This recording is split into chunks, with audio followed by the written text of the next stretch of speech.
Hey guys, in this video I'm going to go over the background of the main characters that you will get to play as in Suicide Squad Kill the Justice League. So, in the game you'll have four main characters: Harley Quinn, Captain Boomerang, Deadshot, and King Shark.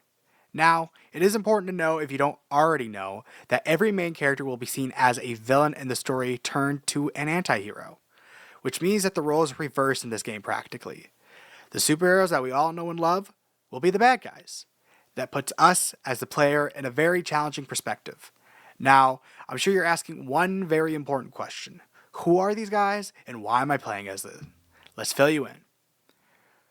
The list is Harley Quinn. Most of you will know her as the girlfriend of the Joker, with Harley Quinn's first appearance in Batman the Animated Series in the episode Joker's Favor, which first aired on September 11, 1992. The character was created by Paul Dini and Bruce Timm. She was a psychiatrist interning at Arkham Asylum who was assigned to the Joker. The Joker, then over months, got the then named Harleen Quinzel to fall head over heels to help him escape. After that, she was hooked and coined the name Harley Quinn. Care to tell me how this got in my office? I put it there. I think the guards would be interested to know you've been out of your cell. If you really were going to tell, you already would have. You know, Sweets, I like what I've heard about you, especially the name, Harley Quinzel. Rework it a bit, and you get Harley Quinn. Like the clown character Harlequin. I know. I've heard it before.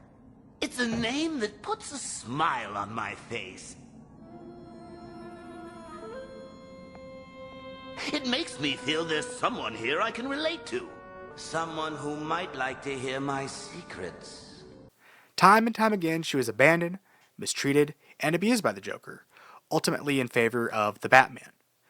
But it is important to note that this game takes place in the Arkham universe, which means that the games Batman Arkham Origins, Batman Arkham Asylum, Batman Arkham City, and Batman Arkham Knight are all canon to this storyline, which means we have already seen Harley before this game. The last time we saw her was in Arkham Knight, and she was after the infected people in the movie studio that the Joker had infected with his blood sample from the Arkham City storyline. Batman had all of them in hopes of curing them, but Harley wanted to let them turn into her beloved Joker. Of course, that did not end up happening, as they all died except for Batman himself. But she was contained in one of Batman's cells and left there for the rest of the game. That was the last time we saw her, and I wonder how she'll behave in Suicide Squad. I also want to note that Tara Strong is returning to voice her, and I'm so excited to see that. Secondly, Deadshot, who has also previously appeared in the Arkham universe, last seen in Arkham City. Deadshot, aka Floyd Lawton, had a small side mission where, playing as Batman, you had to track him after he assassinated political prisoners to take him down. He was ultimately locked into a suspended train car, and he wasn't seen in Arkham Knight. But it is important to note he had a small Easter egg, which can be seen of his wrist guns locked up into the GCPD evidence room. With Floyd's first appearance in the American comic Batman number 59, he was created by David Verne Reed and Lou Schwartz. The comic first released in June of 1950, which saw Floyd Lawton as a crime fighter, even gaining the trust of Commissioner Jim Gordon, to the point to where he got his own version of the bat signal. Isn't that crazy? Later on, it was revealed that Floyd wanted to rule Gotham as a crime boss after Batman's quote-unquote retirement. And I say quote-unquote because Floyd had plans to kill him.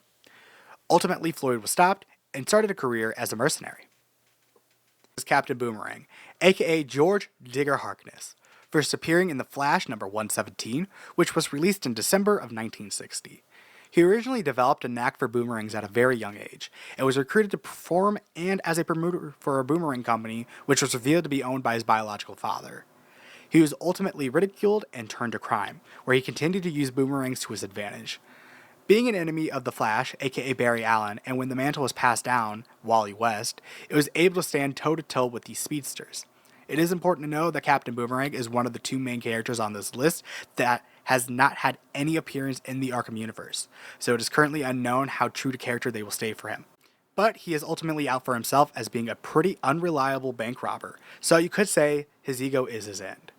Now, King Shark, or aka Nanaue, was based on a Hawaiian mythology of a half-man, half-shark. But in the terms of the character, his first appearance was in Superboy number 0, released in October of 1994. Nanaue does not have any previous appearances in the Arkham universe either. Apparently, most of his origins based around a mission where he helps and then betrays Superboy, which is news to me since I always thought he was an Aquaman villain, I'm not gonna lie. But hey, I guess he learns something new every day. His father is widely known as the king of all sharks in the comics, and he is a humanoid shark. So I wonder how they're going to handle him in this game, and I wonder how true to character they're going to stay, because as you guys know, he's been coming up into movies and the Peacemaker show, so he's getting some press, so there's not a lot of ground for him. But that is what you need to know for these characters to get you excited to play Suicide Squad Kill the Justice League. Are you guys excited to play? Who will you choose to play as? I know personally I'm getting excited to play as Deadshot. Leave a comment down below and don't forget to like this video if you enjoyed it. Thank you guys for watching. As always, it's your boy Zach Mantua4 signing off, and capeace.